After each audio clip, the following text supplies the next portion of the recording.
Hello mga kamarites, samahan niyo akong panoorin ang pag-harvest nila ng mais ng aking mga magulang sa bukid, sa probinsya. Ngayon papunta yan sila doon para mag-harvest. Salamat pala sa pamangkin ko sa pag-send nito ng video. Ayan yung aking papa. Nag-harvest na sila. At 2 hektar to na lupa namin.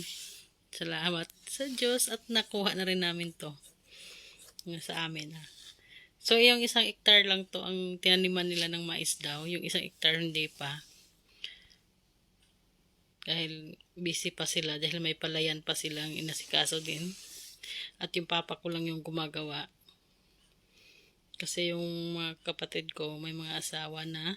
At saka isa na lang yung kapatid ko nandyan sa kanila. Yung mga kasamahan nila pa mga pamangkin ko na. Dami ko pamangkin na sa kanila. Pero okay lang kasi nakakatulong din naman sa kanila. Laki din talaga ang papasalamat ko sa mga pamangkin ko, lalo na sa mga lalaki. Dahil lagi nilang sinasamahan sila sa papa at saka si mama, yung lolo't lola nila. Lalo na pag Sabado at Linggo dahil yun lang yung walang pasok sila. Siyempre mga edad na yung papa ko at mama ko matanda na. Yung papa ko is 67 na. Yung mama ko is tapos yung mama ko is magsi-70 na. Tapos yan. Nag-harvest na sila ng mais. Nakakatuwa lang na ang usapan namin ni Papa is magtanim lang ng mga gulay. Pero na-surprise ako na mais yung mga tinatanim niya. Ang tagal ko din si Papang kinukumbinsi na wag na siyang magtrabaho sa Hidiko or Isongko ba yun? Ang tagal din ni Papa nagtrabaho doon sa kanila. Bali 28 years or 27 years, mga ganon din. So, kinukumbinsi ko si Papa na wag na magtrabaho doon kasi sobrang hirap din ang trabaho na yun at saka mabigat. Dahil kahit si Papa yung nagdadala ng mga tao doon para magtrabaho at maglilista lang siya. Pero hindi pa rin maiwasan niya na siya yung tumutulong din siya sa pagbubuhat ng sako. Lalo na pag may hinahabol sila na oras. Siyempre, hindi naman pwede panoorin na lang niya yung mga tauhan niya na magbubuhat. Kailangan din niyang tumulong. So, nakinukumbinsi ko siya sobrang tagal, ilang taon. Super. Na wag na siya doon magtrabaho dahil nga maedad na. Tsaka, gusto ko sa kanya, sa amin na lang at saka magtanim-tanim na lang siya ng mga gulay. So, nakumbinsi ko rin patagal. Sobrang tagal. Pero, okay lang. At least ngayon, hawak na niya yung oras niya. So, ngayon, hindi na rin nababakante yung lupa. Yung mga pamangkin. Na yung na-harvest nila na mais. Na-miss ko yung ganun, oh. Ano kaya tawag sa inyo, no? Yung sa amin kasi kalimutan ko din. Yung ganyan, no? Yung ginagawa ni mama. Bangguran. Sa Bisaya, bangguran. Na-miss ko yung ganyan, eh. Pagkatapos nila dito sa mais, yung palay naman yung harvestin nila. Mga ilang lang. Pero hindi naman to ganun kalakihan din yung palayan. Sakto lang. Sabi ni Papa, mga 24 sack lang yung nakuha doon. Sa palayan na yun. Pero okay na yun. Ayan. Ito nilinis na rin to ni Papa yung malapit lang sa amin. Kasi may plano na naman siyang itatanim dyan. Hindi ko lang alam kung ano yung itatanim niya dito. So, malawak-lawak na rin tong nilinis niya. Ngayon kasi na si Papa wala ng trabaho doon sa asukal. So, mas marami na siyang nagagawa sa bukid. Mas natutukanan niya. Marami na siyang mga pananim. Tulad ng niyog, saging. Tapos yung mga iba kong mga pamangkin din, may tinanim din sila na kamote at kamuting kahoy. Halo-halo na. So, parang balik ulit kami sa panananim. Ayun o. Ang ganda na tingnan, malinis na. Salamat sa pamangkin ko sa pag-video nito. Ayan. Magbibilad naman sila na ngayon ng ng palay. Pero hindi kasi nila nakunan yung ano kasi walang nagbibideo. Pag may klase kasi yung mga bata, walang makakuha ng video doon sa palayan. So, si Papa lang yung mag-isa doon sa palayan nung nag-harvest. Dahil may klase yung mga bata. So, hindi nila nakuha ng video. So, dito na sila sa pagbibilad na lang. Nakuna ng pamangkin ko. Siyempre, dahil si Mana Santa, kaya wala silang pasok. Kaya, nandyan sila lahat sa amin. Sa bahay ng papa ko.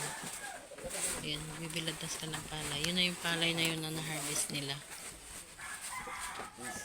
Dako kay lawas anak ni Silino. Siya nagbubuhat. Kasi yung papa ko, yung kamay niya is masakit daw na mula nung naglagay daw siya ng pampataba nung sa palayan. At isang kamay lang yung gamit niya. Isang kamay naman ay nakabuhat sa balde. Kaya yan sumakit daw. Kaya ngayon yung pamangkin ko na lang yung nagbubuhat na ng sako. Malaki talagang tulong yung mga pamangkin ko sa kanya. Kahit pasaway minsan, okay na din. Nakakatulong din naman sila.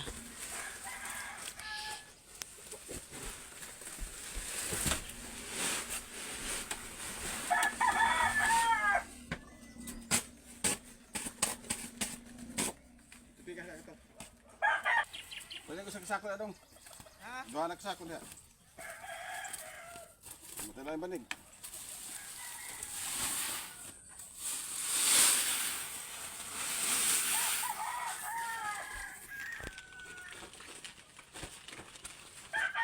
Pwede ko sa takip.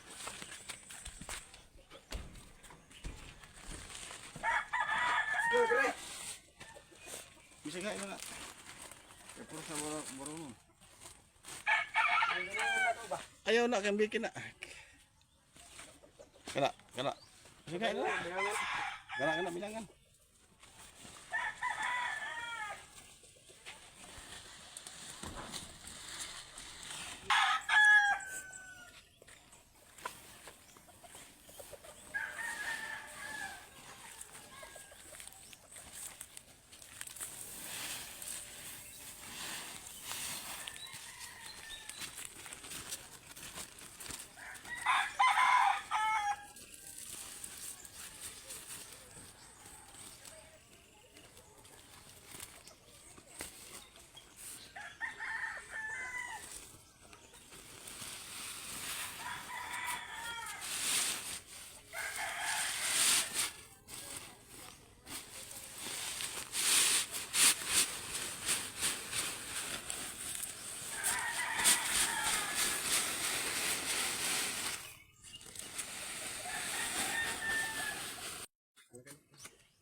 Pagkatapos naman nila dito magbilad ng palay, punta ulit sila doon sa may taniman ng mais.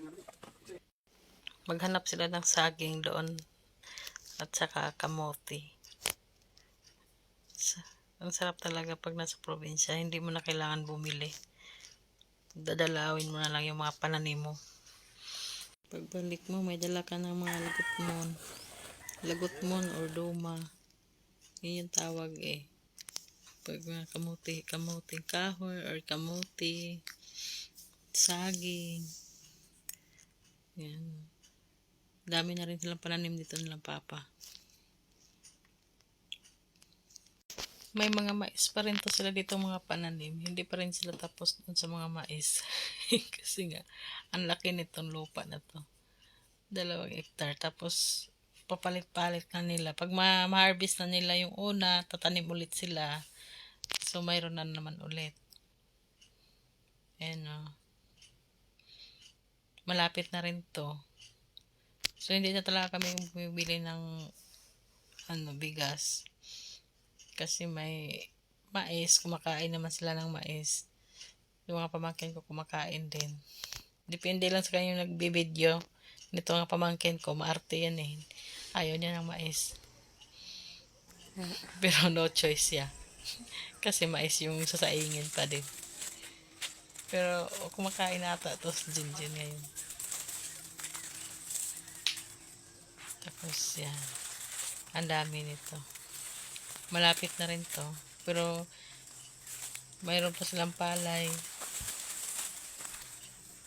Tapos may ha-harvestin na naman.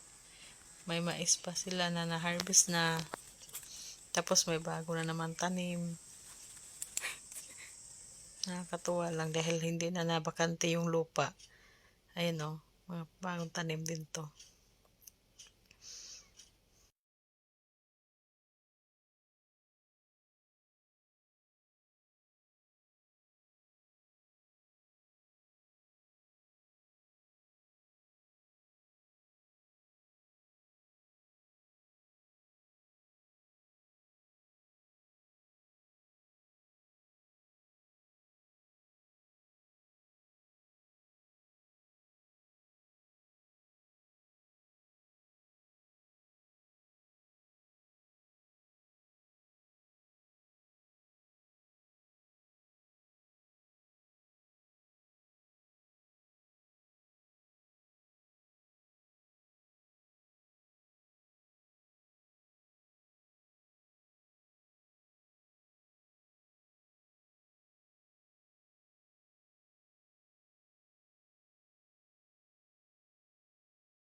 Betulan lagi.